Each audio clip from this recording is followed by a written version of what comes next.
Welcome to Novara Live. Now, if Ash had been here, we would have spent the hour discussing whether or not Gareth Southgate should be fired as England manager after losing to Spain yesterday. It just so happens, though, Ash is on book leave, and I'm joined by an American co-host, David Adler. And that means we can talk about the other big story of the weekend, which is someone trying to kill ex-President Donald Trump. Although in America, you still call him President Trump, don't you? It's sort of a strange thing you've got going on there. Once a president, always a dear president, a beloved president. No less true for Donald Trump, regardless of his party affiliation. And you're lucky to have me because I may be the only person you could have brought into the show that didn't have his heart broken last night by the game. So I'm here in high spirits to give you, uplifting news from around the world. Gorgeous. I look forward to it. Coming up later tonight, we'll also discuss Wes Streeting extending the ban on puberty blockers. I'll speak to an expert on that. And Foreign Secretary David Lammy has posed with Benjamin Netanyahu on a trip to Israel. As ever, make sure to let us know your comments on YouTube Super Chat, or you can tweet us on the hashtag Novara Live. Into our first story. The political temperature in the United States was already febrile before 20-year-old Thomas Matthew Crooks tried to assassinate Donald Trump. This was the moment on Saturday when he almost killed the former president at a campaign rally in Pennsylvania. And that's a little bit old, that chart. That chart's a couple of months old. And if you want to really see something that's said, take a look at what happened.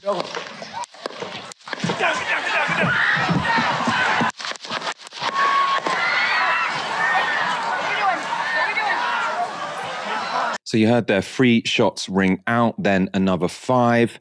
And then the Secret Service bundled Trump to the ground. 50 seconds later, and after it was confirmed that the shooter had been taken out, this happened. Sir, I got you, sir. Let me get my shoes, sir. Hold that in your head. It's bloody. So we got to move to the bus. Let me get my shoes. Okay, my shoes down. My shoes. Watch out. Wait.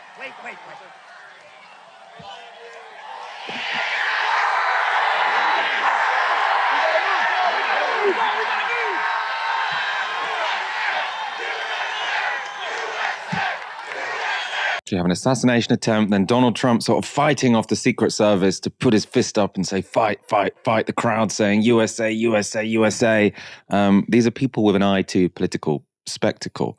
As it happens, Trump's right ear had been grazed by a bullet, explaining the blood running down the side of his face, and showing just how close he was to being killed, a couple of millimeters, and it could have been the end of him. One member of the audience was killed by the shootings, and 2 others were critically injured. The shooter himself was shot dead on the scene by the Secret Service. So how was this attempted assassination able to take place? Well, it's a question which leaves the Secret Service in an uncomfortable position.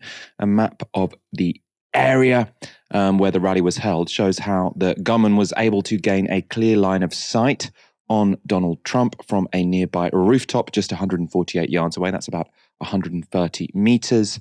Law enforcement snipers were located behind Donald Trump's stage, but were not able to take out the shooter in time. How a shooter was able to get himself into that location is the biggest unanswered question, and getting there with an assault rifle, especially given that members of the public appeared to have noticed the risk before the Secret Service did. A BBC journalist spoke to a witness in the immediate aftermath of the shooting. So we had a party here all day. At the you can see behind us at the Brinkles Farm and Greenhouse here. We had a party. And we all decided, hey, when we hear Trump up there, we're going to walk up through the field, stand by the trees up there under the shade, and watch and listen to the rally, right? We couldn't see him, but we could hear him. So we walked up, and probably 5 to 7 minutes of Trump speaking. I'm estimating here. I have no idea, But we noticed a guy crawling, bear crawling up the roof of the building beside us, 50 feet away from us. So we're standing there, and, we're pointing at the guy crawling up the roof. And he had a gun, right? He had a rifle. We could clearly see him with a rifle. Absolutely. We're pointing at him. The police are down there running around on the ground. We're like, hey, man, there's guy on the roof with a rifle. And the police were like, huh, what? You know, like they didn't know what was going on. You know, we're like, hey, right here on the roof, we can see him from right here. We see him. You know, he's crawling. And next thing you know, I'm thinking to myself, I'm like, why is Trump still speaking? Why have they not pulled him off the stage? I'm standing there pointing at him for 2-3 minutes. Secret Service is looking at us from the top of the barn. I'm pointing at that roof, just standing there like this. And next thing you know, 5 shots ring out. I mean, it sounds pretty unbelievable. You're at a speech of an ex-president standing to be president. The Secret Service is supposed to be what they're very good at, stopping presidents or ex-presidents getting shot. And you've got this guy, a witness, saying, I saw the guy on the roof with a gun. I was telling the cops and they weren't doing anything. It sounds unbelievable, as I say, but a video taken by another member of the crowd appears to back up that witness account. Yeah, someone's on top of the roof. Look. There he is right there. Right there, see him? He's laying down. See him? Yeah, he's laying down. Instead, I'm here with you fighting like hell to get a Senate. What's happening? And to make sure we take back the White House, because if we do, we're going to make America better than ever before. We're going to make it. Yeah, look. There he is. Easy, because we have millions and millions of people in our country that shouldn't be here. Dangerous people. Criminals. We have criminals. We have drug dealers. We have people that should not be here. Right on the roof. It's much tougher than it happens. You went right on the roof again. So, David, we've got so many aspects of this story to go through about the shooter, who he was, about the political implications of all of this. I think the biggest question still remains, though, how the hell was this able to happen? I mean, we've got these videos of members of the public seeing this guy on the roof. The fact that anyone could, there weren't that many buildings in the vicinity. It doesn't seem like there would have been many places to guard. And this young 20-year-old was able to get into a place with a clear line of sight of a former president. I mean, how the hell was this allowed to happen? It's a kaleidoscopic event with so many angles, questions, mysteries. And then you filter through the already kaleidoscopic politics of the United States, and it's just a recipe for genuine madness, if not outright political psychosis right now. I mean, within minutes of this event, there were so many conspiracy theories, basically impossible to count on my 2 hands. And we have a very media illiterate country in many ways, where we're seeing things like, I saw a screenshot today of a Reddit page where one of the shooters from the Secret Service says, hi, I'm the guy in the famous photo. I was told to stand down by the Secret Service. Or there are people who are doing interviews who are feeding the back door. We have such a rich media landscape in the United States that includes everything from niche podcasts to reactionary media empires. And so immediately this image, this moment, this attempt at assassination is being filtered through that kaleidoscope. And everyone is reading exactly what they want to believe in this. I mean, you could believe the same story about the failure of a Secret Service from a Democratic and a Republican angle. From the Democratic angle, this is a story of a planned theatrics, something that might reek of, the pursuit of a heroic pyrotechnic event for Donald Trump. And from the Republican Party, it looks like, well, this is a federal agency that failed to protect President Trump, as we call him, and therefore it's evidence of a conspiracy to his detriment. And so it's just incredible to see the crumbs and how they're picked up by everyone from the highest level pundits and prestige media all the way down to the bottom feeding influencers on alt-right social media who are running with basically any one of these details, of course, without a full picture of what's happened. But it's incredible to see the ways in which somehow racism and misogyny have come out as top lines from this event. I'm sure we'll get into that, as well as the highest kind of JFK legacy conspiracies, which are coming out of the closet like bones and buckets of skeletal matter falling out after 5 decades of, high-level paranoid politics. The misogynist theories, they tend to be sort of saying that too many of the Secret Service are now women because of diversity, equity, and inclusion. What are the racist conspiracy theorists saying when it comes to this particular event? So first first they came for the diversity hires, right? And DEI became this big boogeyman in the United States that referred to any person of color in any workplace or any academic institution, for that matter. And now we're seeing it whip back to white women as being now the primary targets of women in law enforcement and the failure to protect President Trump. So it's just amazing the ways in which these events, as errant and black swanish as they are, just filter right through these pre-existing kind of cultural war dynamics in the United States, where everyone is being confirmed on the conviction that they held the day prior. And the figure of this assassin, and we'll get into this later in the show, but the figure of this assassin is the perfect cipher for those cultural war dynamics, because he both represents nothing and everything at the same time. I mean, it's a perfect catnip-like event for the US presidential circus in general. I don't think one's been done yet, but sort of polling on sort of to what extent people think this was an inside job, right? Because, obviously assassination attempts or assassination, sort of successful assassinations of presidents actually are sort of I think probably some of the most famous conspiracy theories in the world. And, with some of them, with JFK, for example, lots of the conspiracies is, somewhat plausible, with Bobby Kennedy as well, for example. And here I could see why, if you were a Trump supporter who sort of already had a conspiratorial idea about the deep state, you'd say, how the hell was this able to happen? The question probably does need to be answered quite soon by the American authorities. Let's look at the man who carried out this shooting. So he's been identified as 20-year-old Thomas Matthew Crooks. He's a registered Republican who was bullied at school and had an obsession with guns. Here are two of his classmates speaking to the media yesterday. He was always getting good grades on tests, everything like that. He was very passionate about history, but it was nothing out of the ordinary. He was a nice kid, and I had never had an experience with him where I was like, he, isn't nice. He was always nice, and I was always friendly to him. He did sit alone at lunch. He was always alone. I mean, he was bullied every day. Like, you could look at him and you would be like, something's a little off. That's how I could describe it. So it's funny, a little bit uncomfortable when you're sort of talking about these things. You said he was a bit off, he ate lunch on his own. You do fear that sort of this creates this image of people who are a bit sad at school and eat lunch on their own are all potential shooters, which is obviously very, very far from the truth.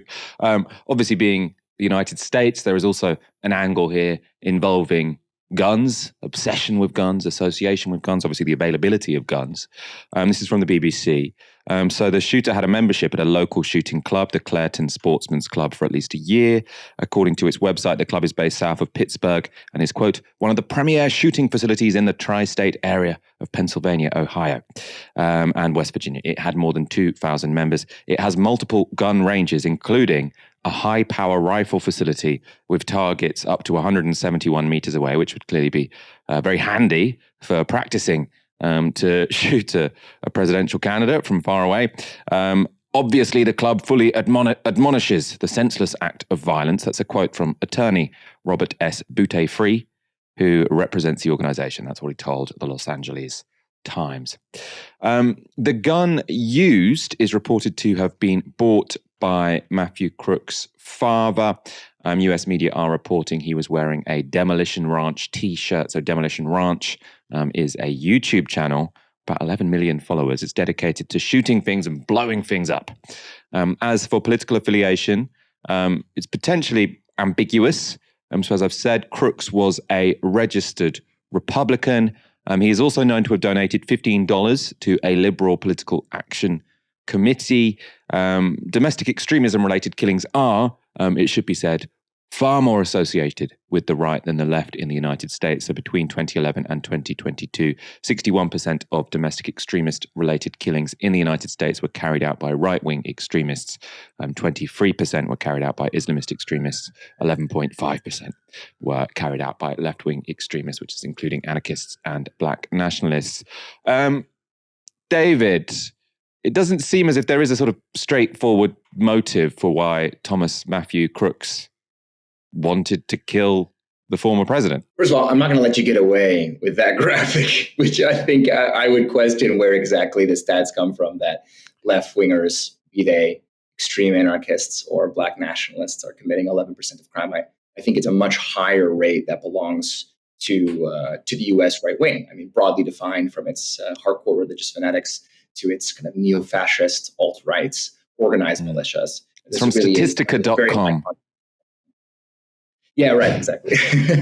which must filter out from some State Department or FBI report itself, right? Which has a categorization that we should ourselves categorically reject. No, I find it very suspicious. We're 3 days, 2 days, 48 hours after this event, and we still know so little about this person's motives. I mean, being U.S. American, growing up in a culture that had, to its great misfortune, no shortage of these kind of deranged, motivated, and armed shooters. There's almost always a live journal or a diary under the bed, or a long history of participation in chat fora where they're being egged on by peers, or whether they're writing screeds of liturgic Hitlerian writing.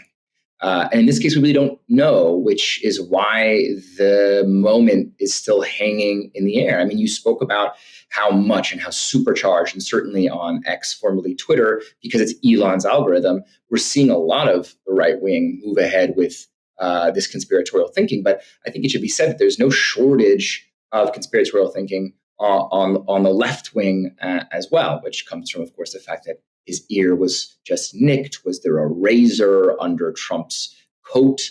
What exactly happened that he didn't get this shot? There's all these kinds of questions, and it's such an unhealthy political environment that without more information, without more evidence, without a clear motive from the shooter, and with this record that, as you rightly put, has some evidence to it, the progressive PAC to which he donated $15, but also has this longer record as a registered Republican, which really is an important factor here. And the timing of this before the Republican convention is just raising more questions than it answers.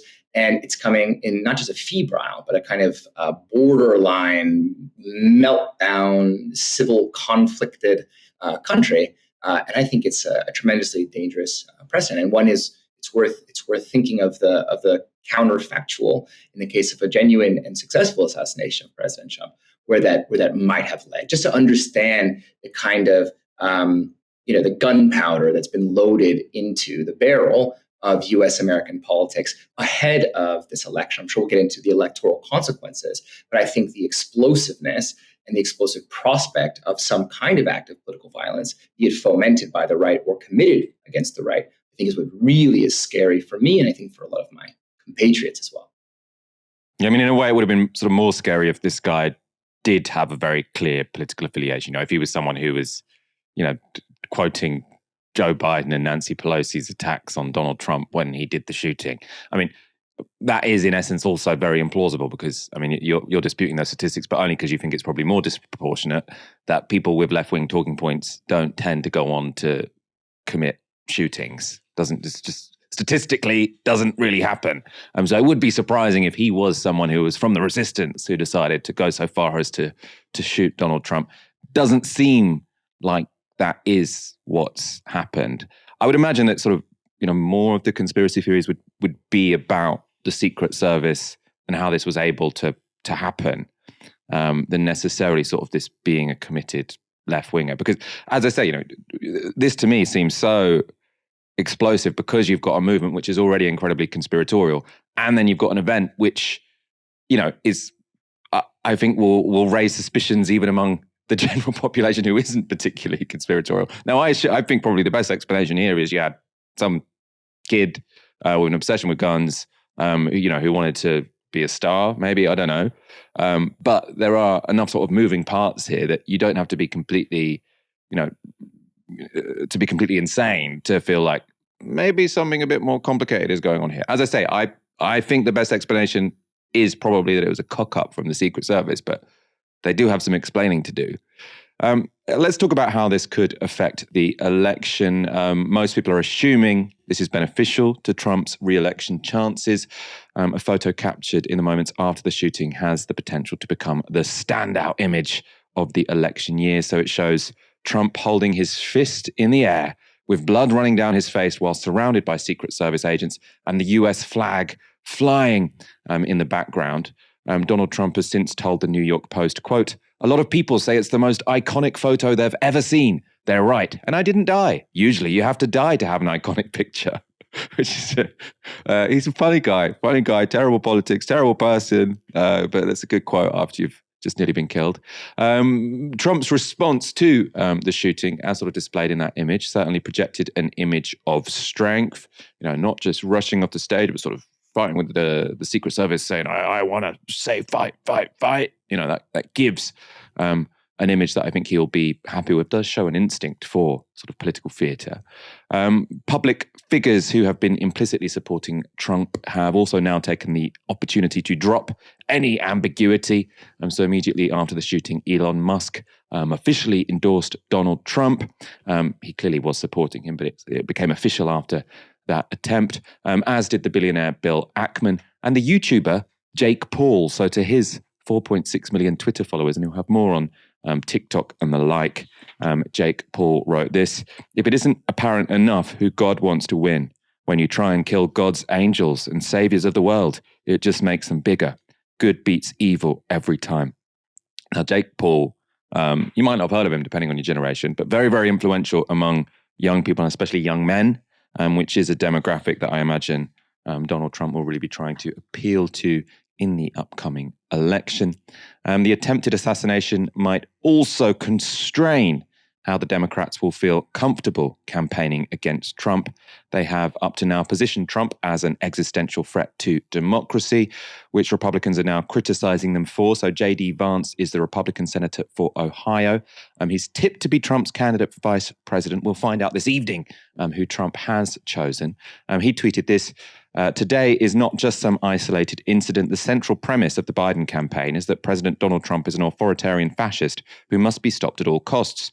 That rhetoric led directly to President Trump's attempted assassination." Now, I think that's very dishonest from J.D. Vance. For a start, there's absolutely no evidence that was the kind of rhetoric that motivated this guy, who is a registered Republican.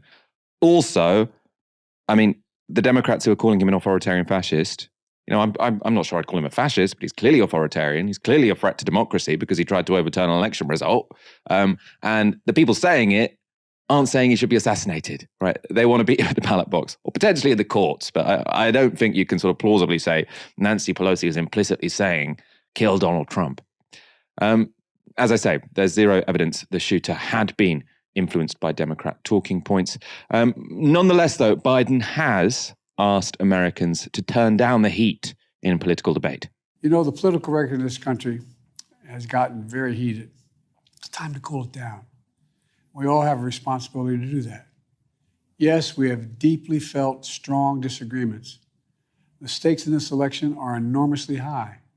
I've said it many times that the choice in this election we make in this election is going to shape the future of America and the world for decades to come.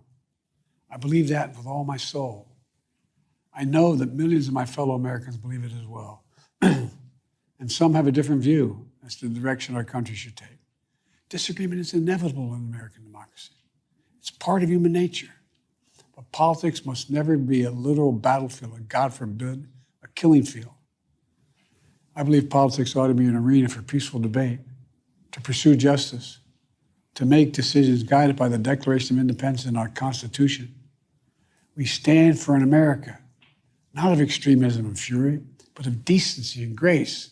So for his part, Donald Trump has sounded unusually restrained in his response to the assassination attempt. He wrote this on his platform, Truth Social: "Thank you to everyone for your thoughts and prayers.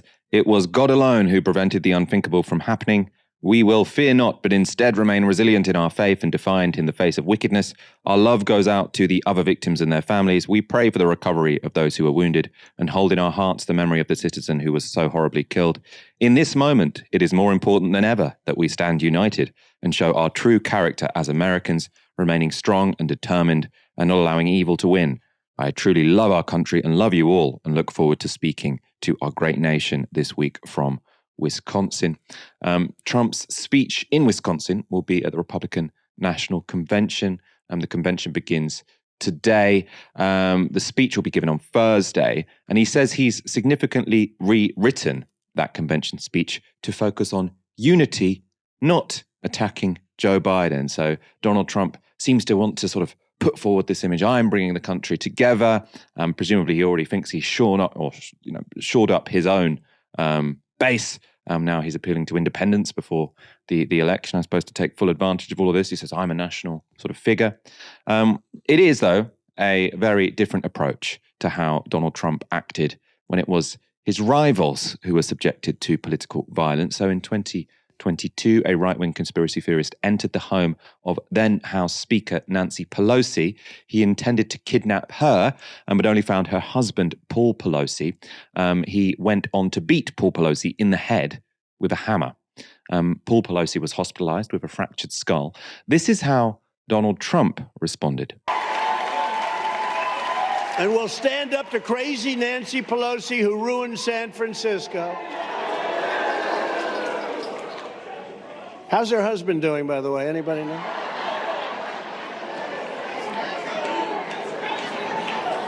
And she's against building a wall at our border, even though she has a wall around her house, which obviously didn't do a very good job. That was a far-right conspiracy theorist who wanted to kidnap and kill Nancy Pelosi and ended up hospitalizing her husband, and that's how Donald Trump spoke about the incident. Let's focus on the politics of this, David. I mean, I think most people are looking at this and think Donald Trump has now won the presidency. Well, let's focus on the national politics and then the international politics, because the global response has been just as psychopathic as the ones that the tweets and the stories that you were pointing out earlier in the segment. So you've got Spain's Vox, the far-right neo-fascist Vox, who's literally saying, we must blame and we must stop the globalist left from committing these acts of violence. And that's been the line that's been repeated everywhere from Poland to Italy to Brazil around the world. This is not even just a deep state. This is the deranged frontline black bloc Antifa type leftists who are organizing this great conspiracy against President Trump, of course, without evidence. But it's been amazing to see the sort of cavalry of the reactionary international line up and charge forward on this line that you point out come from others. A line that, of course, is tragic, if a bit ironic, that all these Republican politicians are tweeting, God protected Trump. But of course, God failed to protect one of his supporters who was there, and two of them who were still in critical condition. So this sort of heaven's intervention, just now we saw a Polish politician publish that tweet of Jesus stopping the bullet as it whizzed past Donald Trump's head, has a very dark undercurrent about what we make, authoritarian undercurrent, we might say, about what we make of our right-wing leaders and what we make of their base of supporters. So I think that on the right side, the evidence is predictable, and it's very clear that this is a huge bump for Donald Trump. I'll be fascinated to see how his rhetoric readjusts. It's not just the question that many politicians want to do of pivoting from a more marginal defensive position to speaking in the name of the nation. Everyone wants to do that, but not for everyone is it such a change of tone, a change of register, and a change of character. People want to see Donald Trump going on the attack. People like the Donald Trump you showed in that clip who's yelling about Nancy Pelosi and speaking badly about her poor husband, then attacked in his home. So it's going to be an interesting challenge, not just for Trump, but for his speechwriters to try to find a new rhetorical pitch. It could be terrifying and, again, Hitlerian in its way to see how this marginal creature begins to speak with, in the name of Jesus and in the name of the national interests. But we'll see if he's successful. I think what's undertold or understated in this story is that the major development from last week, and actually all the weeks prior, which was that Joe Biden may be dethroned in his pursuit of the Democratic nomination in the DNC convention itself. This story, which was dominating every single headline, every detail, every comma and question and breath of Joe Biden on stage, has now been sidelined. I think that what we can confidently say is those questions, those debates, all that contest over Joe Biden's position at the helm of the Democratic ticket is probably dead itself. And that Joe Biden will almost certainly, I would give it in sort of 95+% likelihood, be the person on the ticket. And that's the way, the very complex, strange, reach around kind of political consequences of this assassination attempt that has both fortified Donald Trump's position, but in its way also fortified Joe Biden's position at the helm of a Democratic ticket. So we kind of know the structure and the architecture of this presidential contest. And what we're seeing, I think, some senior Democratic congressperson or strategist told to Axios, yeah, we think Donald Trump's got this sewn up. And I think that there's a lot of internal debate and frustration with the posture that a lot of the Democratic Party has taken in the wake of this assassination attempt, which is, of course, not to deny the Trump bump that's come along with this failed assassination attempt and the raised fist iconic imagery that's come with it, but also with the absence of tactical and strategic thinking in its wake about how a Democratic Party might recover from such an event, might reposition itself, might find a new line, a new trajectory, a new way of communicating with voters, and yes, even maybe a new candidate. So instead of amplifying, accelerating the creative thinking inside the Democratic Party, it's muting, if not dismissing and marginalizing those voices who are calling for a more active, proactive, creative, and tactical approach. Yeah, which I think a new candidate would help. I think, Donald Trump being sort of empowered by surviving an assassination attempt, people saying it's an act of God that he's still alive, and then Joe Biden, who can sort of barely string a sentence together, is not a recipe for not having 4 more years of Donald Trump. So if the Democrats really do think he is a threat to democracy, they should probably do something to stop that happening. We'll see. We'll come back to this story in the coming weeks, I'm sure. And actually later in this week when Donald Trump does give that speech at the convention, and after this evening when he announces his vice president pick. For now, though, Wes Streeting has only been health secretary for a little over a week, but he's wasted no time wading into tricky healthcare debates and potentially forming rifts between Labour backbenchers and the new government. That's because Streeting has announced that Labour will make the Tory government's temporary ban on puberty blockers to trans under 18s permanent.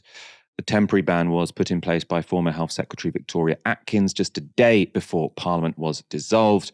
It followed a decision by NHS England in March that puberty blockers were no longer to be a routine treatment for adolescents with gender dysphoria. But the more recent ban also applies to private providers of gender-affirming care. The ban has been the subject of a legal battle by campaigners who believe it discriminates against and endangers trans youth. But court documents show the Department of Health under Streeting's leadership are committed to it. So the department said this: the government supports implementation of the CAS review and, subject to the outcome of these proceedings, is minded to renew the emergency banning order with a view to converting it to a permanent ban subject to appropriate consultation.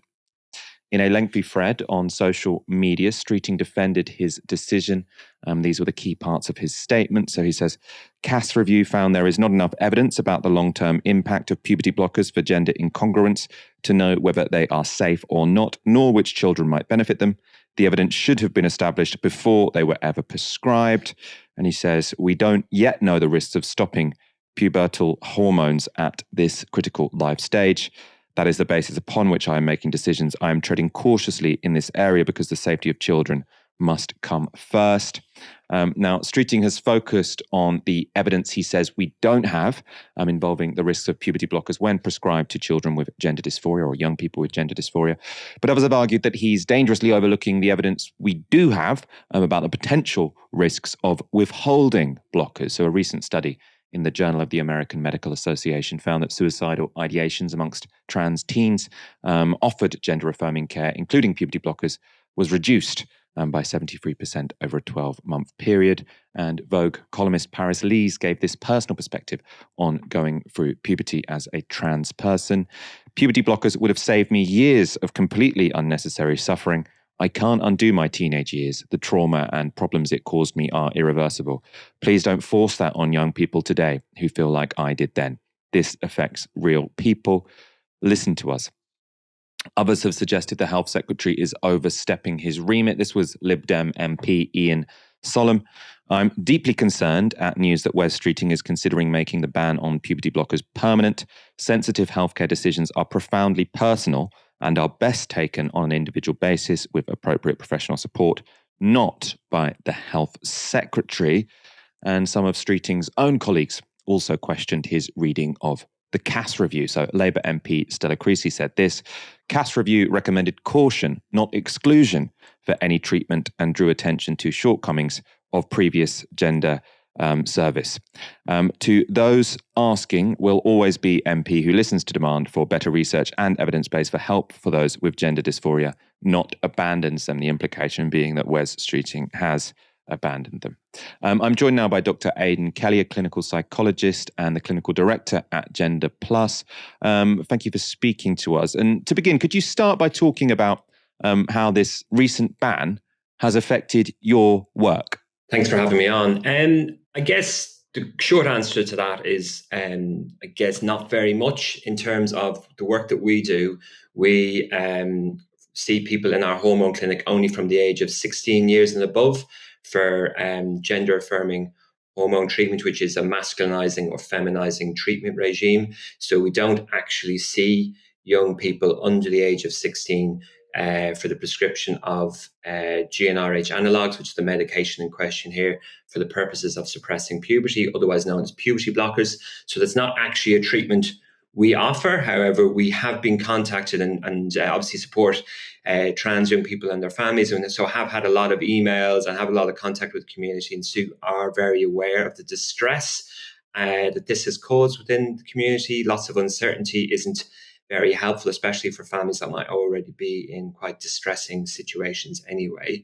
So yeah, that's kind of how it's impacted on us directly and indirectly via the families that we support too. And so for I suppose treatment centres that do provide puberty blockers, what is it the situation that people who were on puberty blockers, so someone who had gender dysphoria, who was sort of on had been prescribed puberty blockers to stop puberty happening, now will have to go off those drugs because their doctor is no longer by law allowed to prescribe them? So the reality here is that there hasn't been a functioning operational pathway within England and Wales, certainly, since probably about 2020. And so not many people are on this medication via either NHS and certainly not to my knowledge via any private providers within the UK. I guess there are a large number, relatively large number, still a comparatively small number in terms of the population, but a larger number than within the NHS are probably on this medication via international or international prescriptions or EU prescriptions, which this ban makes, I think it totally kind of blocks them. So people who are already on that treatment can't renew those prescriptions and can't access that care via their EU or EU prescriptions.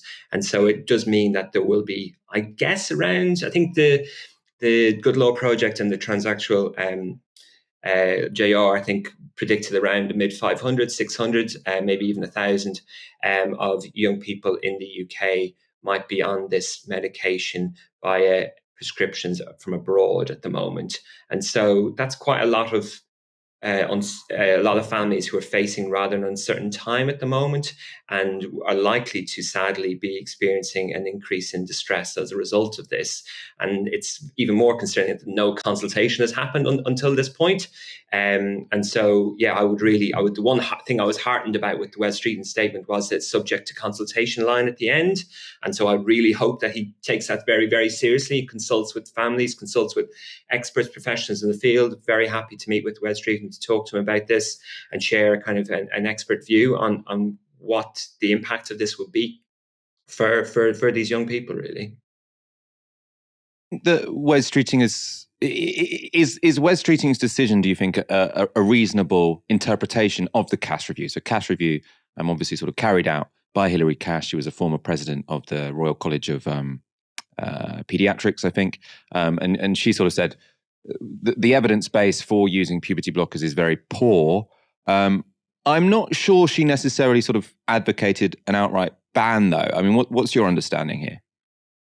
Yes, no, absolutely. That was not. I think she advised kind of caution and said that this shouldn't be a kind of a routine treatment. Obviously, Hilary Cass's review would probably place, if on the spectrum, would place on the more cautious end, I suppose, internationally in terms of approaches towards this medication.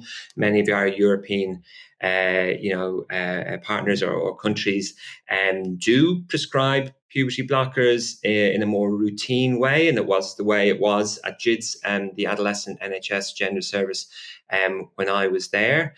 And so, so Hilary Cass certainly did not recommend the banning of this, did say more research is needed. And in fact, actually, the implication of advising that we do more research into this medication would imply that she is open to the idea that this could be a helpful treatment regime to offer people. And so, but just wanting more evidence for that in the first instance, really.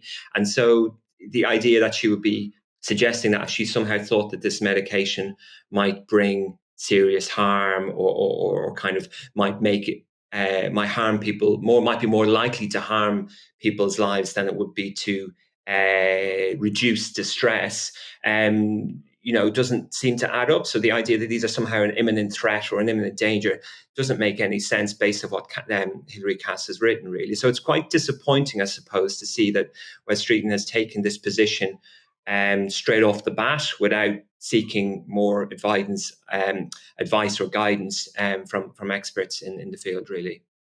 And how would you get more evidence? Because I suppose if British doctors are being banned from prescribing puberty blockers for this purpose at all, then your evidence base isn't going to increase, presumably. So is the idea that we in Britain, we say there are some countries that are prescribing puberty blockers, let's wait for them to do the studies, and then, in a few years' time, maybe we will sort of follow that guidance or read those studies, and if we think there's a strong enough evidence base, or reintroduce it in this country. Is that the idea?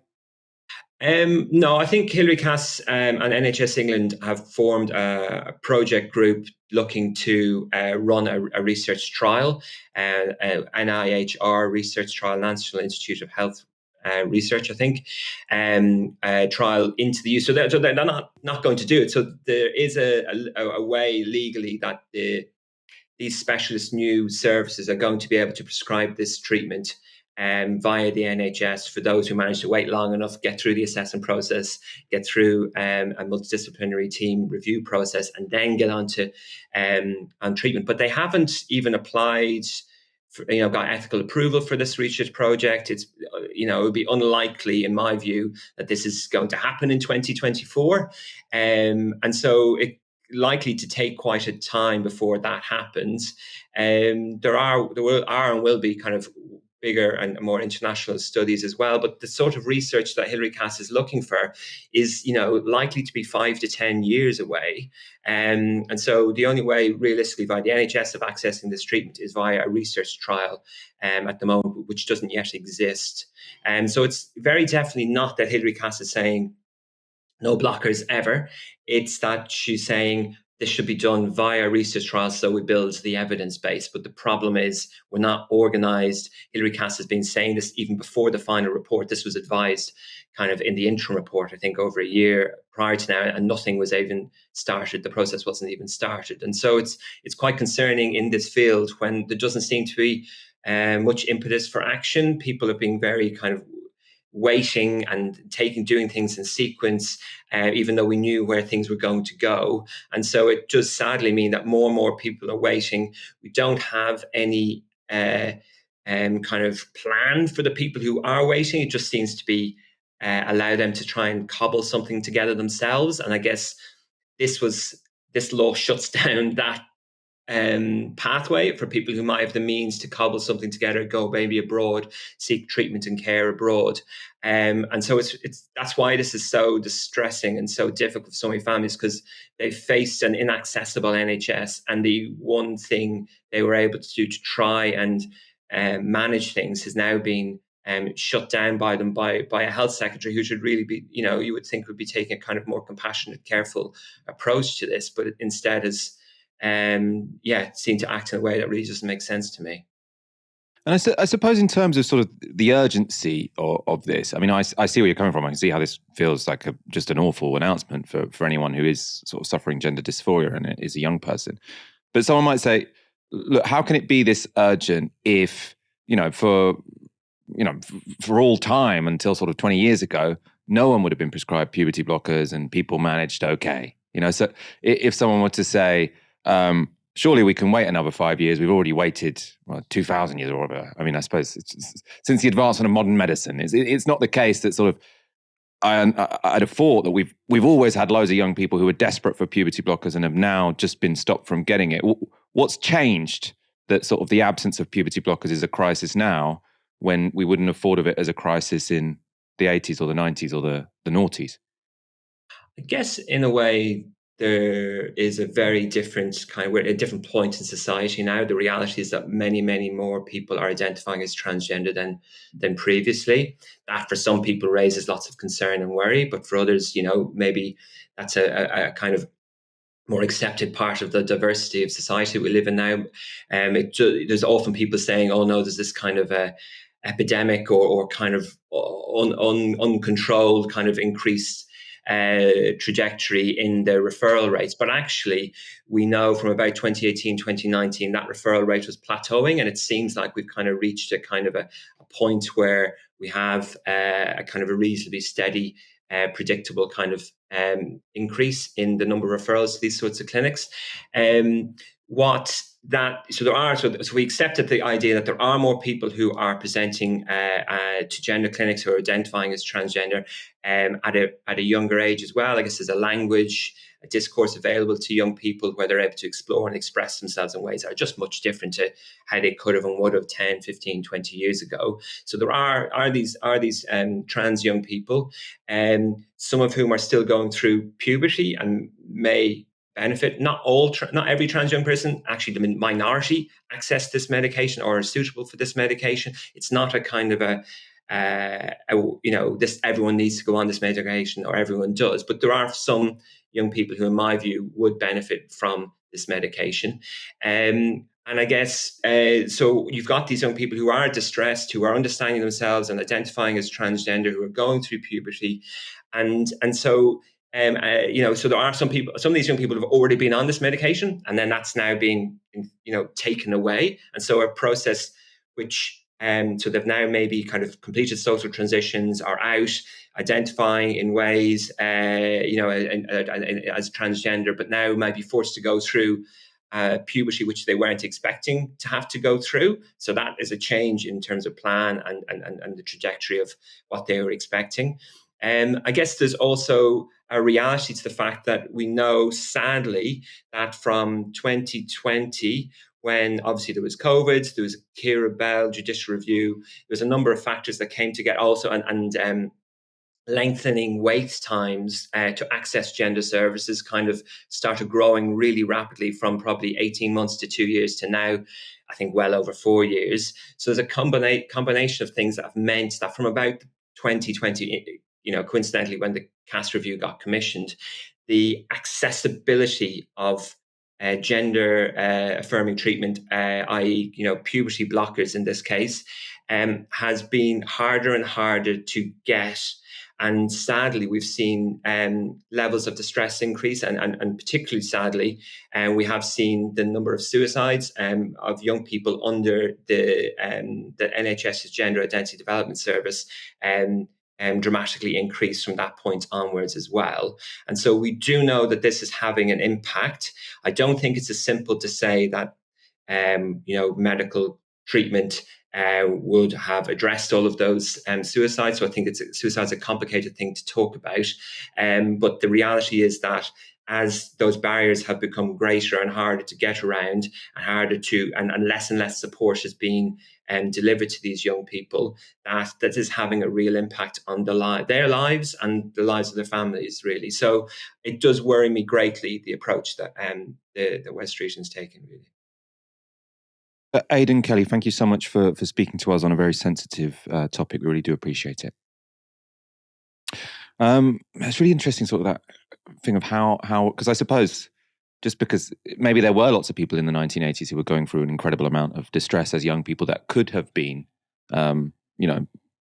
ameliorated by puberty blockers. With lots of sort of medical issues, it's clear what the counterfactual was. So we know what happens if you don't give someone antibiotics, and historically, lots more people died from bacterial diseases than they do now. But I suppose it would have been much less clear if someone was, going through distress in previous eras or decades, and actually what they needed was treatment with puberty blockers. It's very, very, very, very complex. That's why I always get experts on for this topic, because it is one of those ones where I feel, I don't feel that confident in sort of putting forward my opinion in such a strong way. So I turn to the experts. Palestinians across southern Gaza had been told by Israel that the so-called Al-Mawasi humanitarian zone was the safest place in the Strip for them to go. As a result, tens of thousands of displaced people had pitched tents and shelters on the narrow strip of coast west of Khan Yunis. But on Saturday, Israel's military bombed them. The first missiles hit the camp early in the morning as families were waking up their children or preparing slim breakfasts from rations. According to witnesses, over the course of 5 minutes, a volley of missiles hit 2 tent encampments containing at least 100 tents. Each of those tents, in turn, was said to contain families of 7 or 8 people. The devastating impact of the attack was immediate. According to Gazan health authorities, over 300 people were injured, with more than 90 people killed in the assault. Half of the dead are thought to be women and children, with witnesses describing bodies and body parts scattered across the sand. But even those trying to save the injured were not safe. These videos were shot in Al-Mawasi on Saturday.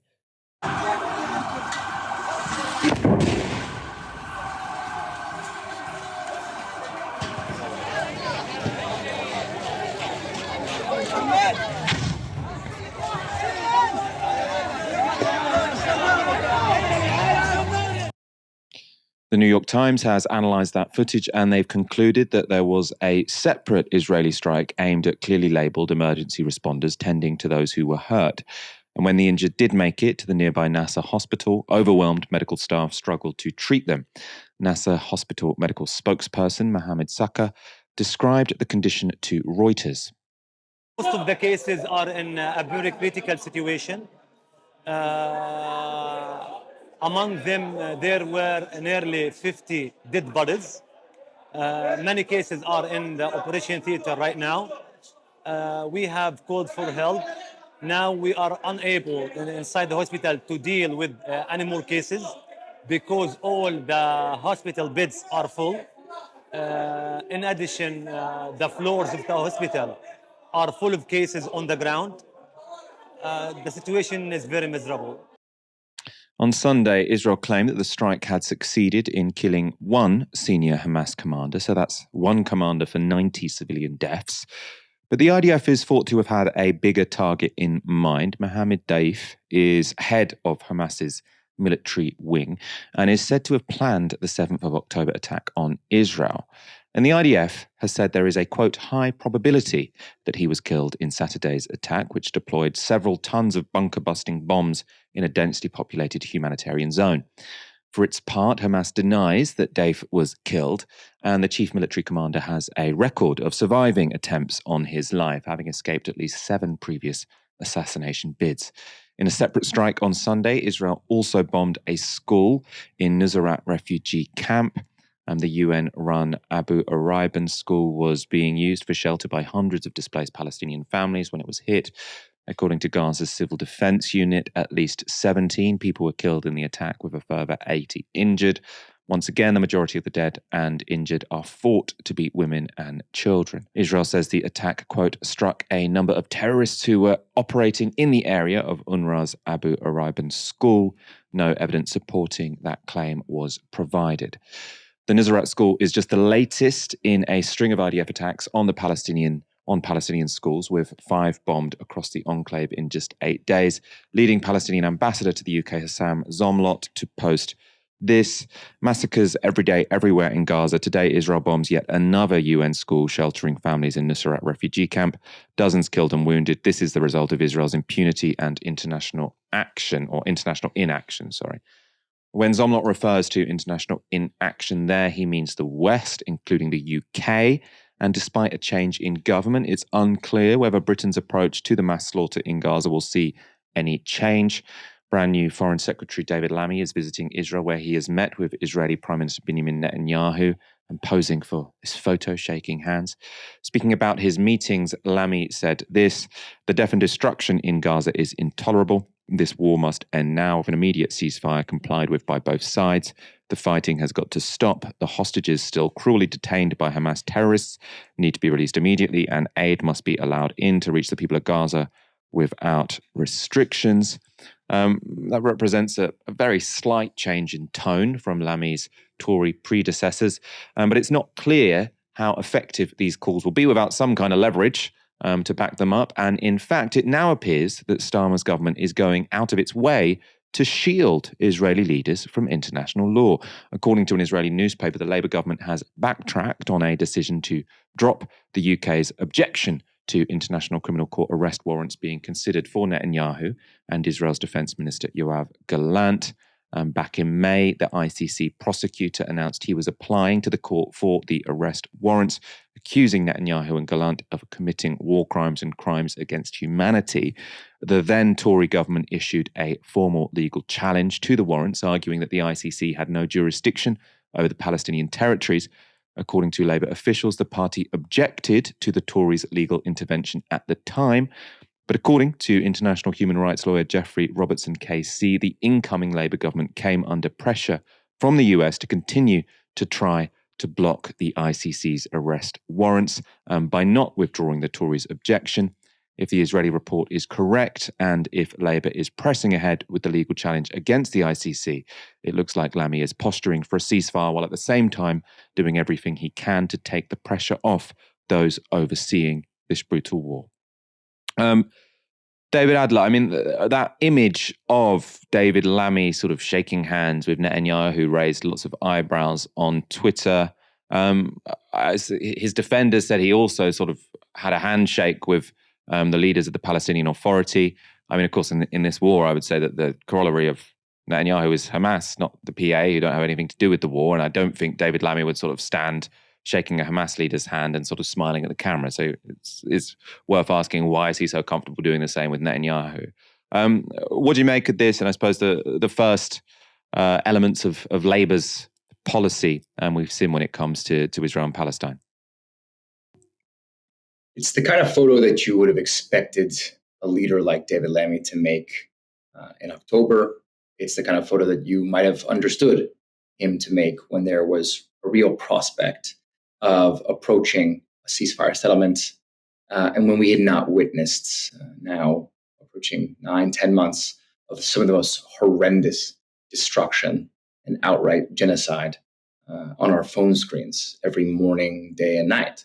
To go blithely, even with a set of objectives or a series of tweets in hand, to sit with Netanyahu and give him the satisfaction, it must be said, of the diplomatic support provided to him by the recently coronated British foreign minister. That is the real crime of political vision. As much as I'm sure David Lammy is convinced that this was a gesture, not just of goodwill, but of peacemaking, its presentation to the stakeholders who really matter understand it as little more than an endorsement, a little more than a blank check for further impunity. And the records that you've read out tell that story in terrifying detail of Labour's own plans to pave the way for Israeli impunity, despite its previous statements on the importance of delivering justice for war crimes, whether it be Russian or Israeli in nature.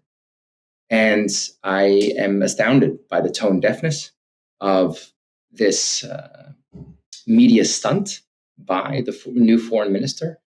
Perhaps I shouldn't be. But at the same time as we're witnessing sustained civilian slaughter, for this to be the move, absent a larger strategy, absent a stronger and more multilateral push, when it was clearly a simple gesture by a foreign minister at the outset of his mandate to show face and look serious, that I think is a very dangerous foreshadowing sign of what might be to come in terms of the politics of posturing versus the politics of delivering on an agenda of peace for the world.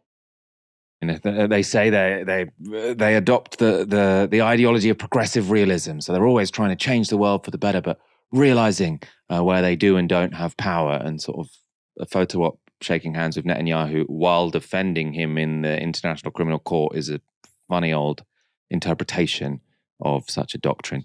I think it was a meaningless doctrine to begin with, but there we are.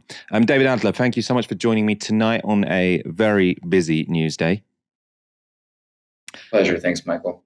We'll speak to you soon, I'm sure. Thank you, everyone, for watching this evening. Come back on Monday. Well, today was Monday, wasn't it?